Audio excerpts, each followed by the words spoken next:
السلام عليكم ورحمة الله وبركاته. ازيكم عاملين ايه؟ يا رب تكونوا بخير وفي احسن حال. نعمل مع بعض احلى محشي كده. عملنا محشي برنجان وفلفل وكمان كوسة، وطبعا كان المحشي الرئيسي كان هو الكرنب. اللهم صل وسلم وبارك على محمد وعلى آله وأصحابه الطيبين الطاهرين. صلوا عليه. لأول مرة بتشوفوني يا ريت تدعمونا باللايك والاشتراك والكومنتات الحلوة. قولوا لنا بتتابعونا من أي بلد، وكمان قولوا محتاجين تشوفوا ايه أو محتاجين أنزل ايه. اقترح علينا اقتراحات جديدة. عايزين فلوجات، عايزين خروج، عايزين مطبخ زي ما احنا كده بنقدم. اقترح علينا. طبعا اول حاجة احنا هنعمل التسبيكة بتاعة المحشي. ودي تسبيكة كل انواع المحاشي، يعني لو هنعمل خضار، لو هنعمل ورق عنب، اي انواع المحشي دي التسبيكة المعتمدة. تمام. اللهم بارك. كده جبنا 5 بصلات كبار وعليهم راس توم كبيرة. ضربنا كل الكلام الحلو ده في الكبة. طبعا لو مفيش متوفر الكبة بنعمله على ايدينا عادي. وطبعا نزلنا بيه بالزيت السخن، وهنبتدي نديهم اللون الذهبي او نحمر البصلة بتاعتنا. اللهم بارك. لو المحشي بيحب الزيت الكتير.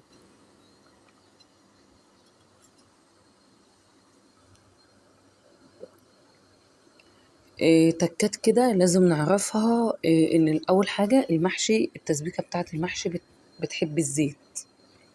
في اكلات كده اللي بيميزها الزيت ان هو يكون متواجد فيه. انا هنا ده اللون بتاعها اهو كده. اخدت اللون اللي انا محتاجاه.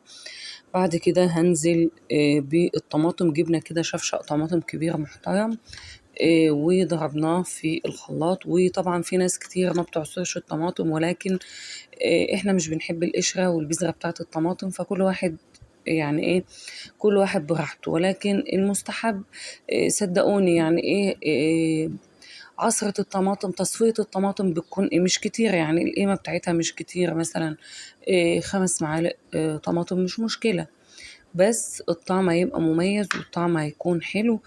ومفيش في قشرية طماطم ولا بذرية طماطم ولا كل ده. هننزل بقى بكمية الطماطم بتاعتنا ونبتدي ان احنا نصفيها. زي ما قلت لكم، حابين تصفوها براحتكم، مش حابين برضو دي براحتكم، كل واحد ودي بتاعتكم يعني. اللهم بارك كده. اللهم صل وسلم وبارك على محمد وعلى آله وأصحابه الطيبين الطاهرين.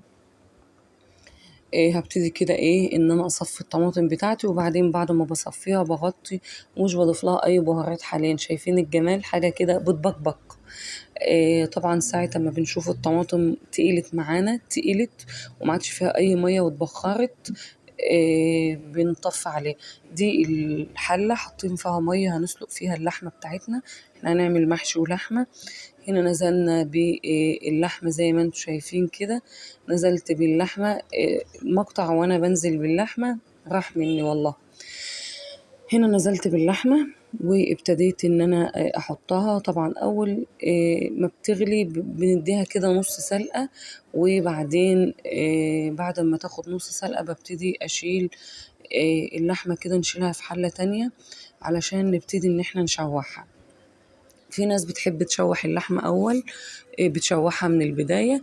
وفي ناس بتحب تسلقها كده وبعدين تشوح. طبعا كل واحد زي ما هو بيحب وزي ما بيتعود، وزي ما أمهاتنا عملوا احنا بنعمل وراهم. أنا والله أنا هنا أصلا اليوم ده عند ماما، وده مطبخ ماما. ربنا يديها الصحة والعافية يا رب، هي وأمهاتنا، ويرحم موتانا وموتى المسلمين. يا ريت كده ندعي لإخواتنا في فلسطين، وندعي لكل أب وكل أم متوفيين، ربنا يرحمهم ويجمعنا بيهم في الجنة بإذن الله. أنا خلاص هنا صفيت اللحمة. وطبعا ضفت عليها الشوربة. هغسل الحلة التانية علشان إن أنا أبتدي أشوح اللحمة فيها. غسلت الحلة زي ما انتم شايفين كده.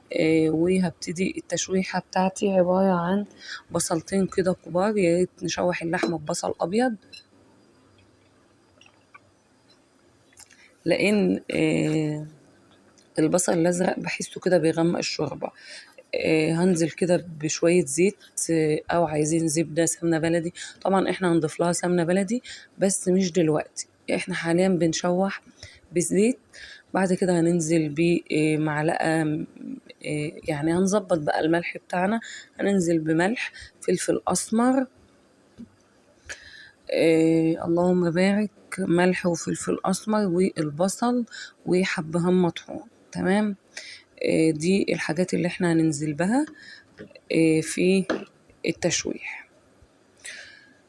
لا حول ولا قوة إلا بالله العلي العظيم. اللهم صل وسلم وبارك على محمد وعلى آله وأصحابه الطيبين الطاهرين. سبحان الله والحمد لله ولا إله إلا الله ولا حول ولا قوة إلا بالله العلي العظيم.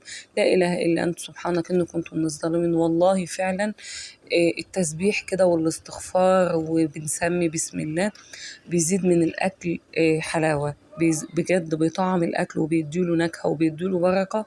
اللهم بارك.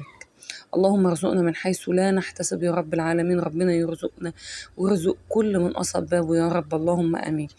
أنا هنا طبعا نزلت كده بالبصل وهبتدي والله دي ماما اللي بتطبخ لنا. احنا زي ما قلت لكم كنت عند ماما، ربنا يديها الصحة يا رب والعافية ويبارك لنا في عمرها يا رب، ويرحم والدي ويرحم أموات المسلمين. طبعا نزلت بالبصل وهنزل بقى كده بالبصل والملح والفلفل الأسمر وشوية من الحبان المطحون. حابين تضيفوا ورق لوري ضيفوا. هنزل كده باللحمة. نزلت كده باللحمة عليها. طبعا كنت طبعا سايبين شوية نص كوباية كده عصير طماطم للحمة هنضيفه ليها علشان تتسبك. شوية كده عصير طماطم وهنغطي عليها وقت ما شايفين الجمال. حبيت كده اوريكم التفاصيل البسيطة دي. وقت كده ما بتاخد لون واحس ان الريحة طلعت هبتدي انزل بالشوربة بتاعتها. ده الفلفل الاسمر. تمام. هبتدي كده بقى اغطيها واسيبها دقيقتين كده. وبعد كده بنزل طبعا انا بضيف الملح في اول الاكل، يعني ده مش ده بقى احنا هي اخدت نص سلقه. انا ضفت هنا الملح. في ناس مش بتحب تضيف الملح غير في الاخر، بس انا بحب اضيف الملح بحيث ان هي تتشرب من الملح وتكون طعمها. دي معلقه سمنه بلدي. طبعا بتطعم الاكل جدا. لو مش متوفره مفيش مشكله، هي اللحمه الوحيده اصلا طعمها كفايه. هنزل بقى بالشوربه بتاعتنا، اديها كده تقليبة وبعدين ننزل بالشوربة بتاعتنا. نحركها كده، نحرك الحلة ونبتدي ننزل بالشوربة بتاعتنا.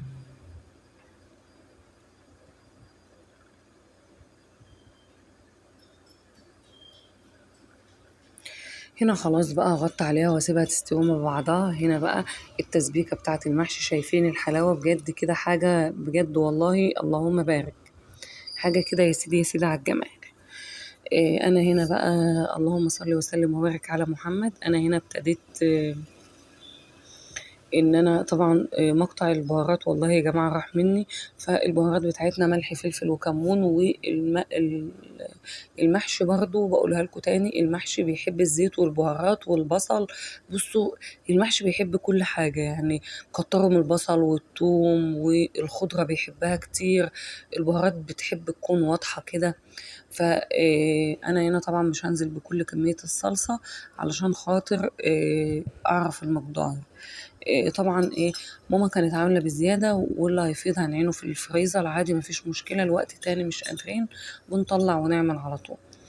هبتدي كده اقلب الرز بتاعي في اول.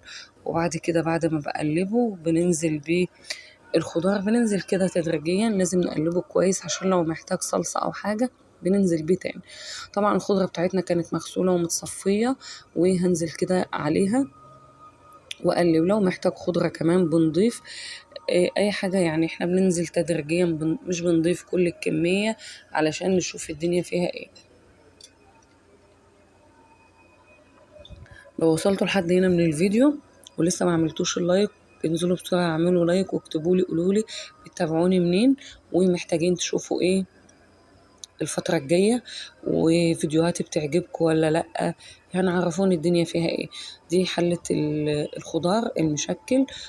طبعا بنكون احنا التقوير اللي في الكوسة بنكون حاطينه في في الحلة من تحت. شوية كرنب، ممكن كمان نضيف بصل وطماطم وبطاطس، كل الحاجات دي بتنكه المحشي. هنبتدي كده نحشيه بكل بساطة. مفيش بساطة بعد كده والله. سهل وبسيط وحاجة كده، يعني كلنا طبعا بنعرف نعمل حلو كله. بس أنا حبيت إن أنا أشارككم. حبيت إن أشارككم اليوم بتاعي وإحنا عند ست الحبايب، ربنا يديها الصحة يا رب ويبارك لنا فيها. فحابين نشوف كده يعني كل ده عملنا فلفل وبتنجان، وطبعا كان عندنا دقيقة كوكي المسكرة. ربنا يبارك فيها. كانت هنا بتقول لكم اعملوا اشتراك، واحنا هنا نينا بتعمل لنا احلى محشي. لو قدرت ان انا ارجع الصوت بتاع كوكي هرجعه. زي ما انتم شايفين كده، اللهم بارك. دي الكمية، وبعد ما بنخلصها بنبتدي نرصها في الحلة. يعني علشان طبعا ايه نرص الحلة مظبوط. طبعا كان اللي بيجي تحت ايد ماما بتعمله، وبعدين بنرص الحلة كده مع بعض. اللهم صل وسلم وبارك على محمد وعلى آله وأصحابه الطيبين الطاهرين. تعالوا بقى نرص الخضار بتاعنا، مش زي ما انتم شايفين كده، اللهم بارك. هي عملته كده بالشكل ده، وطبعا لسه معانا لان طبعا هنعمل كرنب وهنعمل اللهم بارك حلة ورق عنب كمان. هنا بقى ماما ابتدت كده ترص الحلة بتاعتها. طبعا حاولوا ان انتوا تدخلوا الفلفل في البتنجان في الكوسة علشان كله ياخد من طعمه. بيكون حلو والله، وبيكون طعم كده.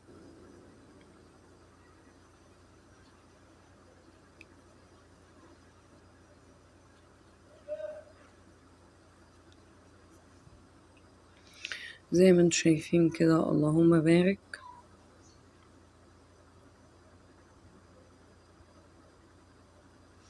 طبعا بعد ما خلصنا الرص هنقوم ضايفين، لا حول ولا قوة إلا بالله، هنقوم